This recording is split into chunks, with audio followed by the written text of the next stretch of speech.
vežbamo kao i uvek. Počnemo Bojana, idemo iskorak u levu stranu, čučanj i zatim u drugu stranu.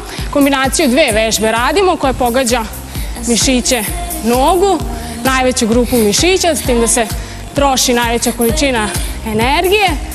Idemo Bojana, čučanj, iskorak, radi spoljna loža buta, zadnja gluteus, idemo još jednom, iskorak i čučanj poslednji. Druga vežba takođe za noge, pa idemo u čučanj, blagi poskok i gore. Idemo još, čučanj, hop, i gore. Radimo pliometriju, povećavamo eksplozivnu snagu nogu, hop, gore, idemo još.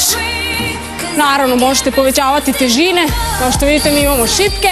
Idemo još jednom, hop, i poskok. Idemo dalje. Ovo je malo zahtevnija, idemo, sve vreme smo u kontrakciji, dole spuštamo se u iskorak nazad i vratimo dole. Hop, dole i vratimo. Radi zadnja loža, sve vreme kontrakcija buta, zadnje lože buta i gluteusa. Idemo još, dole, još dva i poslednji. Sada ćemo angažovati malo mišiće i leđa ramenog, zadnje lože nadlakta. Idemo dole, u mrtvo dizanje, navlačimo na stomak i ispravimo nazad. Dole, navučemo, hop, i nazad.